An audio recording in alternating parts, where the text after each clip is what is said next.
et bienvenue à votre émission Accès MRC, une émission où on parle des enjeux importants pour la MRC Maria-Chapdelaine. Aujourd'hui, on continue notre tournée des candidats qui vont briguer, qui veulent devenir députés du comté Lac-Saint-Jean. Et aujourd'hui, nous avons M. Alexis Brunel-Duceppe du Bloc québécois. Bonjour, M. Brunel-Duceppe. Bonjour. Ça va bien? Ça va très bien, vous-même? Oui. Grosse campagne? Oui, ça n'arrête pas. Ouais. On est sur les chapeaux de roue depuis presque le mois d'avril où j'ai donné mes intentions de me présenter pour le Bloc. On n'arrête pas, sauf que là, je suis sans solde. Fait que c'est plus facile que quand je travaillais à l'usine de nuit, de jour, de fin de semaine. Ouais. Là, au moins, je peux me concentrer strictement sur la campagne. Bon. On a fait un grand cas parce que vous êtes le fils de Gilles Duceppe, ancien chef du Bloc québécois. Maintenant, vous n'êtes pas que le fils de Gilles Duceppe. Pour ceux qui ne vous connaissent pas, c'est quoi votre parcours? Qui est Alexis Brunel-Duceppe? Bien, tout d'abord, moi, j'ai étudié à Jonquière en arts et technologies des médias, où j'ai rencontré ma conjointe, Mylène Cloutier, qui est native d'Alma. Okay. Donc, déjà là, le lien avec la région vient de là à la base. Ça va faire 22 ans qu'on est ensemble. Okay. On a 3 enfants. Ensuite, on est retourné, on a voyagé un peu à travers le monde. Ma conjointe est allée à l'université. Moi, j'ai commencé à travailler en cinéma à Montréal, sur les plateaux de tournage américains, québécois, canadiens, à travers le monde. Et j'ai fait ça pendant 19 ans. Mais ça fait longtemps qu'on voulait revenir dans la région. Ça faisait longtemps. Ma blonde en parlait, puis c'est vrai qu'à chaque fois qu'on venait à Alma puis au lac, on était bien. La vie est belle, est bonne, est meilleure que des fois ce qui peut se passer à Montréal. Donc, on s'est donné un coup de pied au derrière, puis ça va faire bientôt... Ça fait 2 ans et demi qu'on est revenu dans la région. OK. Et donc, maintenant, je travaille pour Produits forestiers résolus, parce qu'il y a moins de tournage qu'il y en a à Montréal. Clairement. Je me suis un peu réorienté. Ouais. Et puis là, je me lance dans cette campagne électorale ici de 2019. Qu'est-ce qui vous a motivé? Qu'est-ce qui vous a décidé à dire, au-delà du parti, là, j'ai le goût de servir, j'ai le goût de me lancer en politique, de représenter les gens du comté Lac-Saint-Jean? Bien, premièrement, moi, je l'ai vu de proche, ce qu'un député peut faire. Ouais. Mais même dans des situations de contact avec les citoyens, un à un, là, tu sais, je me promenais, moi, avec mon père quand j'étais jeune, puis il se faisait arrêter souvent. « Monsieur Duceppe, merci. Sur tel dossier, vous avez changé ma vie, un dossier d'immigration, un dossier d'assurance-emploi. » Il se faisait arrêter dans la rue. Et là, je voyais que il y a évidemment des politiques nationales qui sont super importantes pour lesquelles on se bat, c'est les raisons pour lesquelles on se présente pour un parti en particulier. Ouais. Mais il y a la job de député. Ouais. Ce travail-là, peut-être, est un peu plus méconnu, mais on fait vraiment une différence dans la vie des gens au quotidien puis dans leur vie en général. Là, et ça, je l'ai vu, et ça a toujours été quelque chose qui m'a attiré vers ce métier-là. Et puis là, ça faisait longtemps que je pensais me lancer en politique. On a 3 enfants, ma blonde puis moi, fait que j'attendais de voir quand allait être le bon moment. Puis là, depuis quand Yves-François Blanchet s'est décidé à devenir chef du Bloc, j'ai dit, ça y est, c'est là, je plombe, j'y vais. Bon, et pourquoi le Bloc québécois? Là, bon, il y a une filière familiale, mais au-delà de ça, j'imagine que vous avez aussi ces valeurs-là. Bien, premièrement, j'étais un indépendantiste, j'étais un souverainiste. Les gens partant, si je veux aller me présenter au fédéral, il y a juste un choix. Oui. On est d'accord. Il n'y a pas de doute là-dessus. Première chose. Deuxième chose, le Bloc a fait des choses pour le Québec très importantes. Quand on pense juste au rapatriement de la formation de la main-d'œuvre, des milliards pour le Québec. La loi anti-gang, le règlement du déséquilibre fiscal, tout ça, le Bloc l'a fait, même face à des gouvernements majoritaires. Alors ça, c'est une autre des raisons pour lesquelles je me présente pour le Bloc. Puis la troisième raison, ça prend un rapport de force avec Ottawa. Le Québec a besoin d'un rapport de force. Et ça, c'est seul le Bloc québécois qui peut nous le donner, ce rapport de force-là, avec le fédéral. OK. Une question, vous avez vu votre père souvent en campagne, mais là, vous êtes dedans. Est-ce que vos attentes ou comment vous analysiez le travail de votre père? Est-ce que vous le vivez et vous faites « Oh, c'est beaucoup plus d'ouvrage que je pensais » ou finalement... Bien, on fait 2 campagnes différentes. Ouais. Tu sais, lui, il était chef. Ah oui, c'est vrai. Fait que moi, j'ai connu la campagne d'un chef. Maintenant, je connais la campagne d'un candidat. C'est diamétralement opposé. Premièrement, sur les enjeux locaux, c'est super important de pouvoir présenter une plateforme, qu'elle soit régionale, locale, mais de connaître ces dossiers locaux, de rencontrer les élus. C'est beaucoup de terrain. Tandis qu'un chef, lui, se promène de comté en comté. Okay. Ouais. Et là, la différence est immense. Parce que lui, il y a des points de presse à chaque jour. Tout tout est organisé. Ces journées sont bookées, comme on dit en grec, longtemps d'avance. Et donc, nous, ben, on a évidemment une plus petite équipe que l'équipe du National. Mais quelle équipe on a dans Lac-Saint-Jean avec le bloc, c'est vraiment fantastique. Mais ça te permet de pouvoir aller plus profondément sur le terrain? Bien, le contact humain est beaucoup plus là que... Bien sûr, un chef va rencontrer des gens dans chaque activité auquel il va participer, mais ça va être beaucoup aussi d'être dans un autobus, de suivre les journalistes, de se faire poser des questions par les journalistes, d'avoir des points de presse organisés, tandis que nous, bien, c'est sûr qu'on fait du porte-à-porte. On se met devant les épiceries. On s'en va à des activités locales.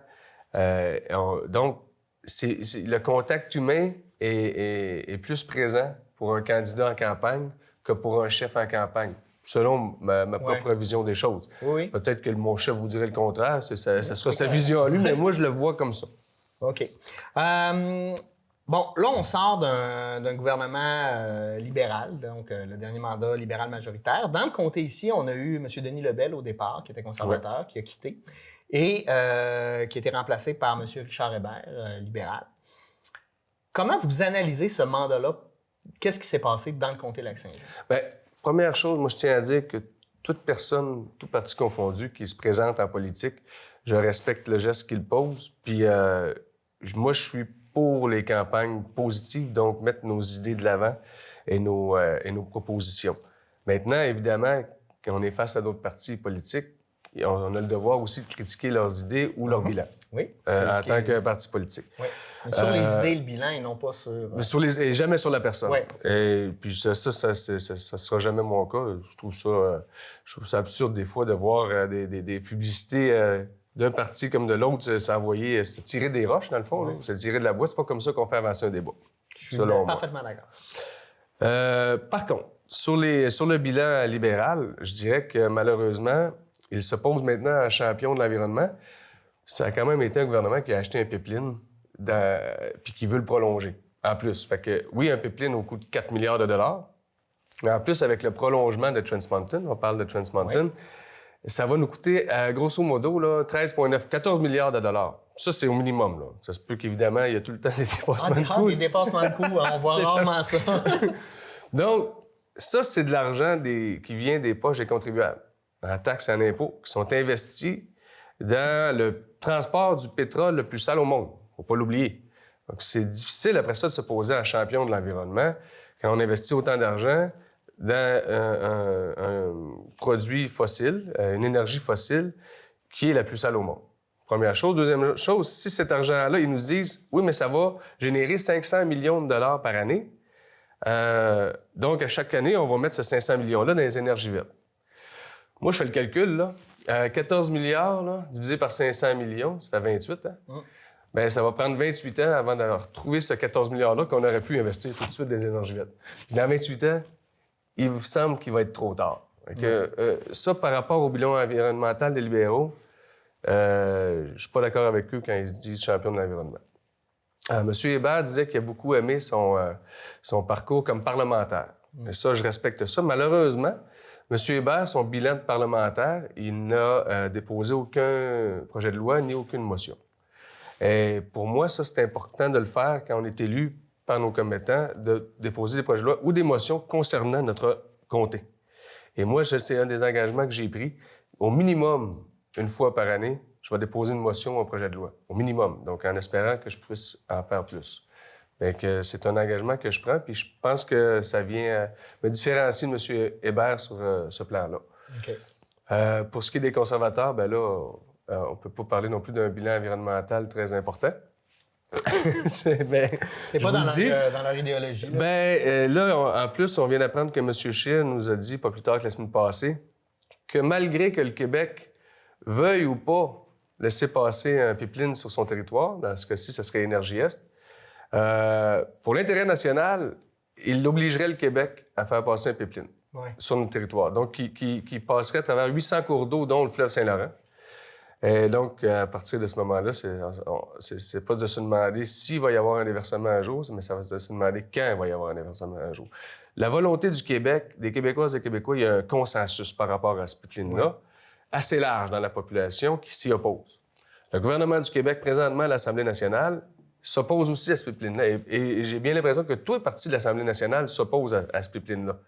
Malgré tout, M. Scheer veut le passer pour du pétrole encore sale qui ne sera ni raffiné ni consommé au Québec. Ça va directement à St. John's, Nouveau-Brunswick, chez les Irving, qui ne changera à rien le nombre de wagons qui vont passer sur notre territoire parce que c'est pas du tout la même affaire. C'est du nouveau pétrole. C'est du nouveau pétrole. Puis ça leur coûte trop cher d'envoyer du pétrole par wagon, ils ne le feront pas plus. Donc ça, c'est un faux argument. En fait, c'est une fausse vérité qui essaie de dire... Moi, je dis fausse vérité, pas mensonge, pour être gentil, là. Oui, c'est correct. Mais c'est pas vrai. Ouais. C'est pas vrai que ça va diminuer le nombre de wagons. C'est pas vrai que ça va diminuer notre achat du pétrole de l'Arabie saoudite. On n'achète pas de pétrole de l'Arabie saoudite. 0%. Et quand ils nous disent qu'on ne veut pas acheter du pétrole de l'Arabie saoudite, je suis d'accord avec eux. Maintenant, il faudrait qu'ils me disent pourquoi ils veulent leur continuer à vendre des armes, les deux parties. Ça, c'est un autre sujet. Ah, c'est bon. Je suis en forme, c'est le fun. T'es en forme. Bon, maintenant, on vous en avait parlé, on va faire une campagne positive. Là, maintenant, on a critiqué le bilan, ce qui est normal. Il faut analyser ce qui s'est passé. Qu'est-ce que vous, si vous êtes élu le 21 octobre prochain, qu'est-ce que vous voudriez faire pour le comté Lac-Saint-Jean? C'est quoi vos priorités, là? Mais dans le comté, pas au national, là, mais vraiment pour les gens du comté Lac-Saint-Jean. La première chose, c'est de redonner une voix au comté. Puis ça se fait avec le Bloc québécois. Et je pense qu'en plus, le contexte actuel nous démontre qu'on risque d'être la balance du pouvoir à Ottawa. Donc, le comté Lac-Saint-Jean serait représenté, si je suis élu, par un député qui fait partie du parti qui a la balance du pouvoir. Ça, déjà, ça redonne une grosse voix au comté à Ottawa. On va avoir des propositions qui vont être données qui vont être soumises le 30 septembre en conférence de presse, mais je vais vous en dire, en tout cas, moi, ma partie de la plateforme régionale à laquelle j'ai participé, je veux proposer un projet de loi que je vais déposer à Ottawa, je m'engage à le faire, sur le boisement planétaire et sur la création d'un indice qu'on va appeler l'indice boréal. Et je vous enverrai la copie du projet. Ouais. Mais c'est-à-dire que, je ne sais pas si vous avez vu, il y a à peu près 2 mois, il y a eu une étude de scientifiques suisses qui a démontré que l'humanité doit planter 1000 milliards d'arbres pour contrer des GES. Une étude sérieuse. Oh oui. Une semaine après, l'Australie s'est engagée à planter 1 milliard d'arbres suite à cette étude-là. L'Éthiopie s'y est mis dernièrement à battant le record du monde de plantation d'arbres, 350 millions d'arbres en 12 heures en Éthiopie. Mon Dieu. Ils viennent de battre le record mondial de plantation. C'est quand même exceptionnel. L'Irlande s'y est mis, l'Inde s'y met, la Chine s'y met, tout le monde s'y met. Et cette étude démontre que sur le territoire du Québec, ça serait un des plus beaux territoires pour planter, mais de boisement. On ne parle pas de reboisement, on parle carrément de boisement mondial pour contrer l'effet des GES. Donc, on propose un projet de loi. Ça va prendre une nécessaire entente avec le gouvernement du Québec, puisque ce sont eux qui gèrent l'aménagement du territoire. Mais ça prend des fonds fédéraux, entre autres pour les centres de recherche, parce qu'il faut savoir où les mettre, ces arbres-là, où les planter, quelle essence. Puis il va y avoir plus qu'une sorte d'essence. Oui. On va être à 3 ou 4. Ça prend des scientifiques. Ça veut dire quoi? Ça veut dire qu'on fait des ententes avec les universités, entre autres. On garde nos jeunes cerveaux ici dans la région par des centres de recherche sur un projet qui est environnemental. Dans le domaine du boisement, on a l'expertise, on a les compagnies, on a les pépinières, on a les entreprises de boisement, on a la main-d'œuvre spécialisée, on a tout, puis on a le territoire. Donc, ça prendrait des fonds fédéraux. Mais l'indice boréal, c'est de dire tel pays, on prend la France par exemple, ils voudraient planter des arbres. Ils n'ont pas le territoire pour planter des arbres. Par contre, en faisant une règle de 3 avec sa population, ses gaz à émissions, ses GES, donc ses gaz à émissions, ses émissions de gaz à effet de serre, et son PIB, on fait une règle de 3 et ça nous donne l'indice boréal, ça nous donne quelle serait sa contribution. Combien d'arbres elle devrait planter? Combien d'arbres devrait planter sur les 1000 milliards, sa contribution planétaire. Et nous, on leur offre leur territoire. On leur dit, venez planter sur notre territoire, financez votre contribution. Et nous, on va pouvoir vous aider là où vous ne pouvez pas le faire, c'est-à-dire le planter sur votre territoire. Et donc, Ottawa, par des fonds fédéraux, lui aussi va avoir un indice boréal, le Canada. Oui. Et donc, nous, on dit, bien, on va donner l'exemple, on va donner l'argent à Québec qui va s'occuper de gérer ça par un OBNL, qui va chapeauter tout ça. Oui, c'est un gros. Ouais, c'est gros, mais c'est le fun. Oui, puis c'est basé sur la science, sur le pragmatisme aussi, c'est intéressant. Puis ça vient faire un point de jonction entre économie et environnement. Et là, on prouve parce que c'est un gros projet, là. Oui, puis ce que j'aime là-dedans, ce que vous dites, justement, si on fait un point de jonction, ça différencie, parce que souvent, on va mettre l'environnement et l'économie comme opposés, quand au contraire, ça peut vraiment fonctionner ensemble. Ben oui, puis là, ça c'est un projet qui a fait la preuve. Maintenant, il faut le mettre en branle, puis il faut le faire vite, parce que le temps presse. J'ai aimé, vous avez dit, le Bloc québécois, et si on regarde ce qui se passe, pourrait être la balance du pouvoir. Une critique qu'on fait souvent au Bloc québécois, c'est de dire ils ne seront jamais élus, ils ne formeront jamais le gouvernement. Bon, ça, c'est indéniable, je pense, là, à moins de... Non, c'est indéniable. Ouais, c'est indéniable. Qu'est-ce que vous répondez à ces gens-là? Et quand vous dites que vous pouvez exercer la balance du pouvoir, pour les auditeurs qui nous écoutent, qu'est-ce que ça veut dire? Bien, tout d'abord, la balance du pouvoir, c'est quand un gouvernement est minoritaire. Donc, c'est le parti qui a le plus de députés élus, mais qui n'a pas plus de 50 % des députés. Donc, il a besoin de l'appui d'un ou l'autre des partis d'opposition pour faire passer ses projets de loi ou son budget, ce qui sont tous des votes de confiance. Sinon, le gouvernement tombe et on retombe en élection. Ça donne une force plus grande, évidemment, aux partis d'opposition. La plupart du temps, si les libéraux sont minoritaires, les conservateurs vont toujours voter contre leur projet. C'est l'opposition officielle. C'est l'opposition officielle. Mais nous, au Bloc, on ne s'est jamais opposé pour s'opposer. D'ailleurs, je pense qu'on est un des partis d'opposition qui a le plus voté avec le gouvernement. Parce qu'on regarde, on analyse un projet. S'il est bon pour le Québec, il est bon pour le Québec. Peu importe de quel parti il vient. Ouais. Nous, on n'est pas dans la partisanerie absurde. On est vraiment dans l'analyse des projets de loi ou des motions. Puis on a un angle de vue. C'est bon pour le Québec ou pas. Ça, c'est la première chose. Pourquoi on voterait pour le Bloc s'il ne peut pas former le gouvernement? Premièrement, on se cherche un représentant à la base dans notre système parlementaire.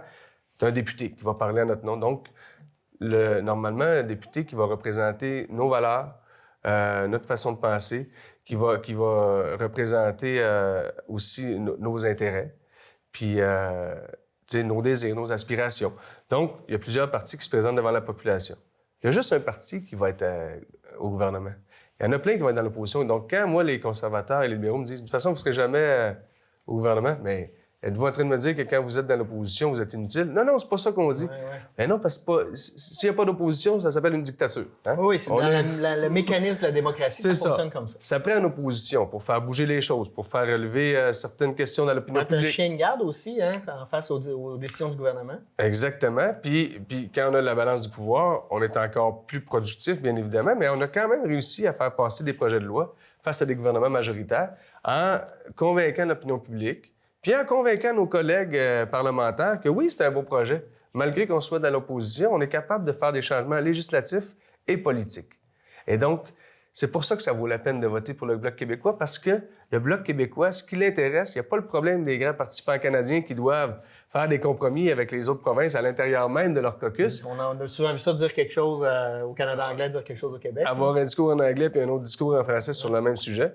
Comme si on n'était pas bilingue. C'est ça, comme si on ne pouvait pas s'en rendre compte avec les nouvelles technologies d'information. Donc, c'est pour ça que ça vaut la peine de voter pour le Bloc québécois. Puis, on a fait nos preuves dans le passé. C'est ça. Le mouvement indépendantiste l'a eu dur des dernières années. On a vu, il y a eu ce qui s'est pas. Je ne veux pas revenir là-dessus, mais l'épisode Martine Ouellette au Bloc, ça n'a pas été très, ça n'a pas été très cool, je pense, pour vous. Non. Ensuite, le Parti québécois qui a eu, il faut le dire, une certaine déconfiture aux dernières élections provinciales. Est-ce que c'est encore est-ce que c'est encore je veux bien poser ma question, là, mais être indépendantiste aujourd'hui, c'est quoi? Qu'est-ce qu'on recherche? Parce que là, on dirait qu'il y a des gens qui ont abandonné un peu ce cheval de bataille-là pour aller vers un autre cheval de bataille comme l'environnement, entre autres. L'environnement et la souveraineté, pour moi, c'est lié. Okay. L'environnement fait la preuve, la question environnementale fait la preuve aujourd'hui que le Québec serait mieux comme pays. Parce que là, présentement, on fait partie d'un ensemble qui est le Canada, une fédération. Oui. Et cet ensemble-là, présentement, c'est un producteur d'énergie fossile en grande majorité. Et donc, le Québec, lui, se distingue par son hydroélectricité, par son grand bassin d'eau potable et par sa forêt, qui est une ressource renouvelable. Ça, c'est trois trois poumons économiques qui vont faire en sorte que le Québec va se distinguer sur la scène mondiale au niveau environnemental. On est assis sur une richesse environnementale et donc des projets environnementaux. Ça, pour moi, c'est un peu le nouveau discours qui va rejoindre beaucoup les jeunes. Quand on dit les indépendantistes l'ont eu difficile, la dernière élection provinciale, là, il y a 33 % des gens qui ont voté pour des pays indépendantistes, souverainistes, c'est-à-dire Québec solidaire et le Parti québécois. Et je suis convaincu là-dedans qu'il y a des indépendantistes qui ont voté pour la CAQ aussi. Fait que ça reste toujours à peu près 40-40, avec un 20 qui se promène entre les deux. Tu sais, on est là. Je pense que oui, nous, on a à travailler notre discours, à faire en sorte, premièrement, que les intérêts des Québécois et des Québécoises soient défendus à Ottawa, mais aussi démontrer à chaque fois que si le Québec était indépendant, ça serait beaucoup plus facile pour les Québécois et les Québécoises de posséder. Premièrement, on posséderait tous les leviers du pouvoir. Au niveau du Bloc, qu'est-ce que le Bloc peut apporter au Québec? C'est quoi les grandes promesses ou les grands enjeux sur lesquels le Bloc québécois veut travailler lors du prochain mandat? Bien, ce qui nous touche beaucoup ici dans le comté, entre autres, la gestion de l'offre. Oui. On a pris... Oui. Puis d'ailleurs, je vais voir les gens de la relève agricole demain, là. Il y a 2 engagements. Parce que là, quand le Bloc était là à Ottawa, là, quelqu'un qui était fort à Ottawa, on avait fait faire une motion, on avait fait voter une motion qui a été votée à l'unanimité en 2005, comme quoi il n'y aurait jamais de brèche dans la gestion de l'offre lors de signature de traités internationaux. Quand le Bloc a commencé à être moins présent à Ottawa, à partir de 2011, bien, c'est là que les conservateurs, 2 fois plutôt qu'une, ont signé des traités internationaux avec des brèches dans la gestion de l'offre. Ouais. Quand le Bloc était fort en 2011, là, il y a eu 16 traités de signés, jamais elle a été touchée. Et là, les conservateurs ont renié leur promesse, leur parole, en fait, de ne pas toucher à la gestion de l'offre. Puis ensuite, les libéraux l'ont fait, avec le Trans-Pacifique puis avec le Nouvelle-Alain-Nord. Oui. Pourtant, un mois avant le Trans-Pacifique, là, on leur faisait voter la même motion. Mais un mois plus tard, ils reniaient leur parole. Ouais. Donc, on s'est rendu compte qu'avec des motions, ça ne fonctionne pas avec les libéraux et les conservateurs. On propose donc d'enchasser dans la loi, sur le ministère des Affaires étrangères, l'impossibilité pour un ministre des Affaires étrangères de toucher ou de permettre des brèches dans la gestion de l'offre lors de la signature d'un traité international de commerce. Ça va être enchâssé dans la loi. Ça va devenir illégal. Il ne pourra plus le faire. Ouais. Et donc, encore une fois, dans l'optique d'une balance du pouvoir pour le Bloc, c'est certainement... c'est sûr que ça va être voté. Puis même si c'est face à un gouvernement majoritaire, on va pousser cette loi-là pour qu'elle soit changée. Puis on va monter l'opinion publique avec nous autres, avec les médias, puis avec la société civile. Puis on va l'avoir, puis on va réussir. La deuxième chose qu'on fait avec la gestion de l'offre, c'est qu'on s'oppose à tout budget où il n'y aura pas de compensation pour les agriculteurs. Parce que là, on a promis des sous pour les agriculteurs, mais on les a promis après l'élection. Nous, on a dit avant l'élection, rouvrez la Chambre, on est prêts à aller voter les crédits tout de suite. Les gens ont besoin de l'argent maintenant. Ils ont refusé, ils sont partis en élection. Ils ont dit, mais votez pour nous parce que là, vous ne serez pas sûr d'avoir votre argent. Fait que nous, on s'engage à ne pas voter pour un budget qui ne comprend pas les compensations pour les agriculteurs, ce qui va faire en sorte que le gouvernement n'aura pas le choix, sinon il va tomber. Vous avez un peu abordé le sujet en disant, bon, ben, il y avait une motion, ils l'ont pas respectée, etc. Des fois, on a une mauvaise opinion de nos politiciens, même si c'est pas un métier évident, là. C'est pas... Ce cynisme-là amène beaucoup de gens à pas aller voter. On le voit là, dans les tranches d'âge, plus on est jeune, mais malgré que les statistiques nous démontrent que si tu vas voter quand tu peux à 18 ans, ben, tu risques d'aller voter toute ta vie. Comment combattre ce cynisme-là? Comment vous voulez convaincre les gens d'aller voter? Au-delà de voter pour le Bloc, là, de voter pour vous, d'aller voter, ce geste démocratique-là. Là. C'est difficile. Je l'entends beaucoup. Hein? Oui. Quand je me promène là, sur le terrain, là, les gens qui disent « Ah, moi, je vote plus. J'ai trop été déçu par le passé. » Puis entre autres, c'est ça, quand on ne respecte pas juste une motion qu'on a votée un mois plus tard, c'est sûr que ça n'aide pas à remonter le métier des politiciens dans l'estime des gens. Là. Ça ne nous aide pas. Moi, je pense que c'est en faisant nos preuves, mais c'est aussi en faisant... Il faut se regarder dans le miroir. Il faut qu'on fasse une introspection. Là. Qu'est-ce qui fait en sorte que les gens ont plus confiance aux politiciens? Pourquoi? Bien, premièrement, moi, je pense que c'est un manque de proximité avec les citoyens, déjà à la base.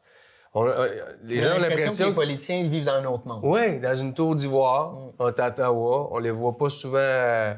faire leur épicerie au supermarché. On en connaît un ex-premier ministre qui n'avait pas fait souvent son Oui, épicerie. c'est vrai. Ben, c'est ça. Mais ça, déjà, la proximité avec les gens, je pense que c'est le départ pour une discussion avec les citoyens et les citoyennes afin de démystifier le fait que les politiciens font jamais rien. À la base, faut être avec le monde, puis c'est comme ça aussi qu'on connaît plus facilement les aspirations et les désirs des gens. Donc, moi, une des choses que je propose aussi dans ma plateforme locale, cette fois-ci, c'est un bureau de député mobile. Donc, il va y avoir, oui, deux bureaux qui vont être permanents, mais avec un bureau mobile que j'appelle, où chaque municipalité va avoir soit son député, soit son adjoint. Il va savoir que telle date à telle heure. C'est ça, exactement, avec une entente. Puis ça, j'ai déjà parlé avec des maires que j'ai rencontrés, avec une entente avec la municipalité. Regardez, jeudi le 16, on viendrait, puis on vous emprunterait une des salles de votre hôtel de ville, où ça sera celle de l'église, où ça sera le palais de justice. Trouvez-moi une salle dans la municipalité. Nous autres, on va passer la journée là. C'est une très belle idée, en fait, là, justement, pour se rapprocher des gens. Le temps file. Ma dernière question, je vais vous demander de vous adresser à la caméra et de nous dire pourquoi, au-delà d'aller voter, pourquoi voter pour Alexis Brunel-Duceppe et le Bloc québécois? C'est ce que les gens veulent savoir. Ici? Oui, celle-là. Pourquoi je vous demande de voter pour moi? Premièrement, parce que je me présente pour le Bloc québécois et c'est avec le Bloc québécois que je sais que votre voix sera le plus entendue à Ottawa. La deuxième raison, je suis un père de famille, j'ai 3 enfants, je travaille à l'usine. Je connais, je sais c'est quoi, des fois, avoir de la difficulté à arriver à la fin du mois. Je suis au courant, j'ai une blonde qui faisait pas un gros salaire non plus. Je sais comment ça fonctionne quand les livres scolaires, ça commence à nous coûter de l'argent, on n'est plus sûr de ce qu'on va faire en fin de semaine parce qu'on a un peu moins d'argent par-ci par-là. Je sais c'est quoi. Et donc, je vous demande de voter pour moi parce que je veux être votre représentant à Ottawa. Je veux que vous ayez un gars qui comprend vos préoccupations, vos aspirations, vos désirs, et je veux être l'homme de la situation pour vous à Ottawa. Merci beaucoup, M. Brunel-Duceppe. On vous souhaite bon succès pour le reste de la campagne. On n'oublie pas d'aller voter le 21 octobre prochain. Nous, on se retrouve la semaine prochaine avec un autre candidat pour l'élection fédérale. Passez une bonne semaine. Au revoir.